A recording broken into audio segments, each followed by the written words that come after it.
Qurbağalar günü təbiətdə mühüm rol oynayan bu canlıların əhəmiyyətinə diqqət çəkmək üçün qeyd olunur. Qurbağalar həm su, həm də quru ekosistemlərində yaşayan amfibiyalardır və təbiət tarazlığının qorunmasında vacib yer tuturlar. Dünyada bir çox qurbağa növü mövcuddur. Məsələn, adi Avropa qurbağası daha çox Avropa və Şimali Asiya bölgələrində yayılır. Bu növ xüsusilə rütubətli yerlərdə yaşayır və həşəratlarla qidalanaraq onların sayını tənzimləyir. Digər maraqlı növ ağac qurbağasıdır. O ağaclarda və kollarda yaşayır. Güclü yapışqan barmaqları ilə səthlərə asanlıqla yapışır. Daha fərqli bir qrup isə zəhərli qurbağalardır. Bu qurbağaların dərisində güclü zəhər var və təbiətdə düşmənlərdən qorunmaq üçün bu xüsusiyyətdən istifadə edirlər. Onların parlaq rəngləri də xəbərdarlıq funksiyası daşıyır. Digər iri növlərdən biri Amerika öküz qurbağasıdır.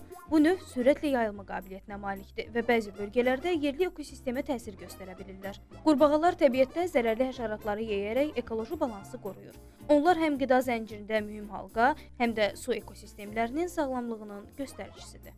Çünki qurbağaların azalması ətraf mühitdə çirklənmənin artdığını göstərir. Qurbağalar günü bizə xatırladır ki, bu kiçik canlılar təbiətin böyük tarazlıq sistemində mühüm rol oynayır və onların qorunması ekosistemin qorunması deməkdir.